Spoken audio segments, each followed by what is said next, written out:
Well, thank you so much for having me. Should I just start or? Yeah, girl, jump right into it. Okay, bueno. So, my testimony. I'm originally from Detroit, Michigan, which is why I went wild when he said he was from Detroit. You know what I'm saying?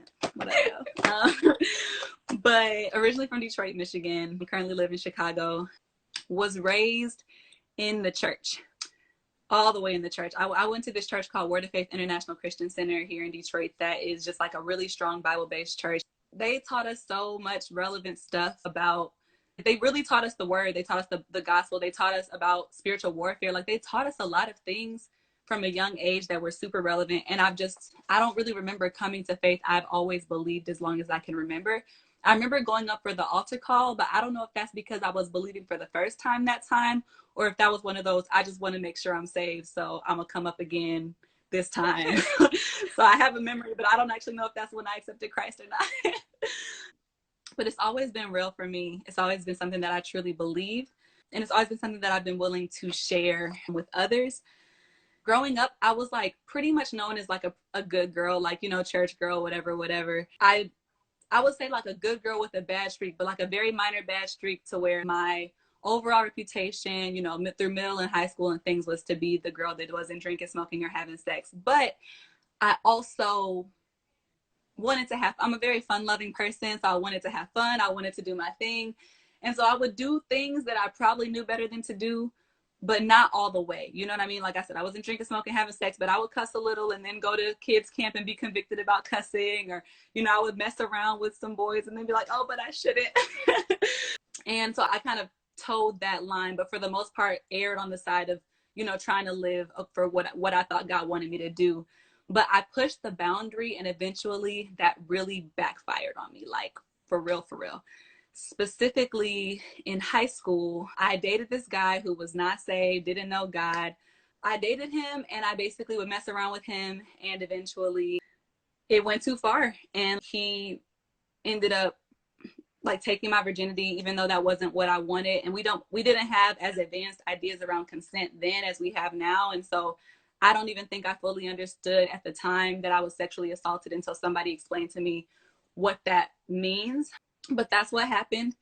And so because I didn't have a clear sense of the fact that I was sexually assaulted, I felt so much shame. Like when I tell you guys, my whole world shattered because I had put so much stock in being a virgin and like not having sex before marriage. And I think that this speaks to the theme of generational curses because, you know, my mom is a strong Christian woman and she's raised me in the word, and she had me out of wedlock. And she's always told me, you're going to be the one that's going to break the generational curse. Like you're going to make it to marriage. I can't wait to see what that looks like. And so it's like when I lost my virginity, when I tell you guys, like my whole sense of self completely shattered, and I was just breaking down before God and saying like I'm sorry and all these different things. I went to my youth pastor about it, and he basically told me like, it sounds like you were putting your trust in your own righteousness and not in the cross of Christ and what Christ did for you. And so it was at that time that I learned what it means to trust God's grace and not just my performance. Performance anxiety is something that I've struggled with for a long time and still, to be honest, struggle with in my life and faith. But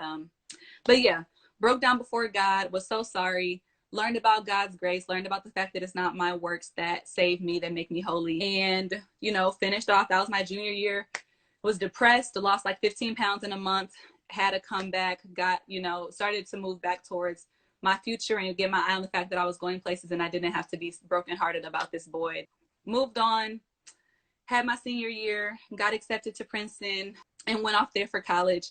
And that is where I feel like my faith really started to grow and become my own, because I was raised in the church, but I was always looking at my mom's faith, and I was always, you know, looking at what they taught us in church. And I think going off to college, I really was by myself and had to learn how to walk with God for myself.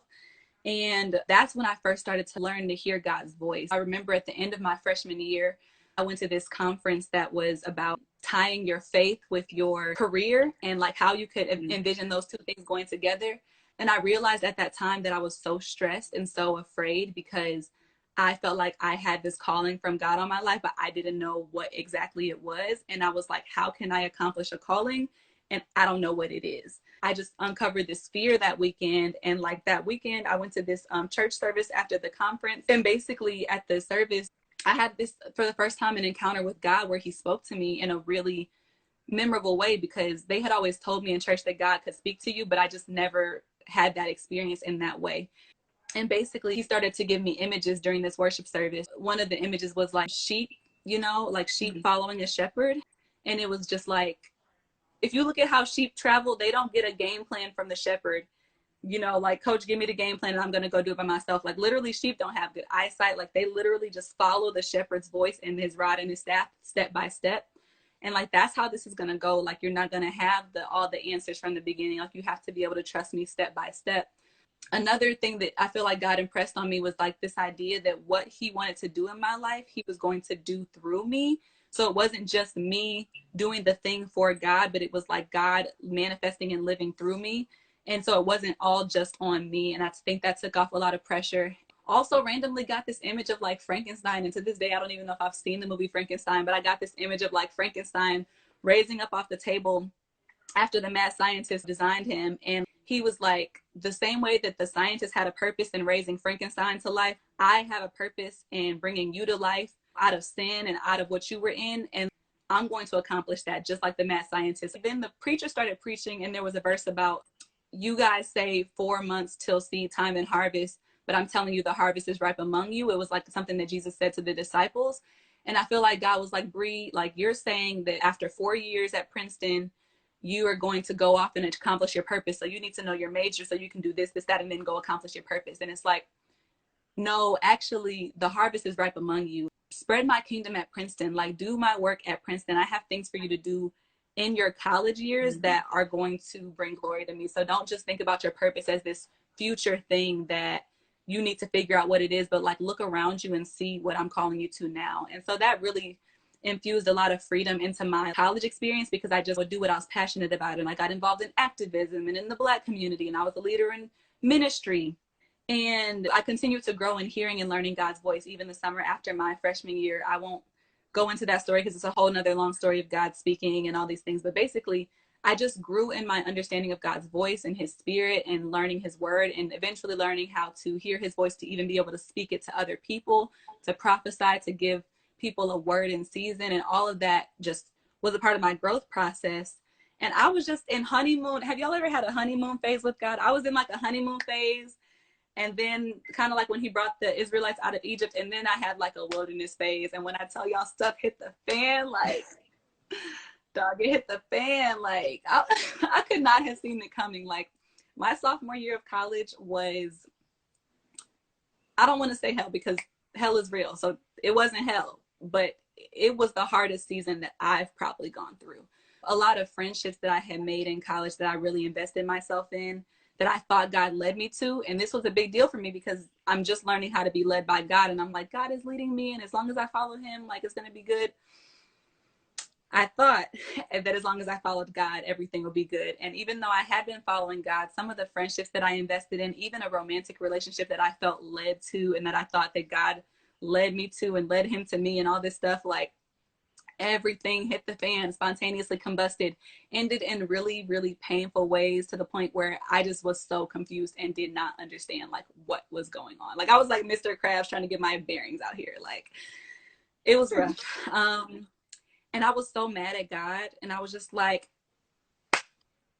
how are you protecting me? Like, how is this protection? Where, like, how is that? Because this is what I've been told that you are, and I'm following you, and like, everything's falling apart. That was a season where I really learned what it means for like God to show up for you in your hardest seasons, in a way where you may not understand why it's happening, but you know that God is real. And like, that's just what you have to hold on to. And that's kind of what it was for me. Like, I was depressed some days. I had to read the Bible just to get strength in my body to get out of bed. But the fact that the Bible gave me strength was a testimony. Or I would go and pray with friends, because certain friendships fell apart, but then God brought godly friends to surround me in prayer during that time. So like, you know, my friend, I would go pray with a friend, and I would be literally depressed, but when we're praying, I would just start laughing, like, just supernatural joy. I've rarely experienced anything like that, where you're ready to cry, but then you just have laughter coming out of you. Like, just going to a worship service and somebody having a vision of me before I even came, and knowing to have the person next to me just give me a hug so that I can feel the love of God. And like, I'm breaking down crying and just feeling like God sees me. And it was stuff like that where I'm like, I literally do not know why all this stuff is happening, but I cannot deny that like you are with me. Um, and so I just felt closer to God coming out of that. It reminds me of this Bible verse that says like, there she comes out of the wilderness leaning on her beloved. And I feel like I came out of that season really, really weakened and really hurt, but also leaning on God in a way that I never had before. And then with new friends, with new godly friends who I love, who are still some of my best friends to this day, feel like my, you know, my college years more or less ended pretty well. I mean, there were some continued tests my junior year that was an overflow from those relationships and friendships that had failed my sophomore year. But by senior year, I feel like, you know, we're mostly good. Come graduation, and I basically hit another test season where this time it isn't because I feel like I was doing everything right and God let me down, but I hit a season where I started to let God down.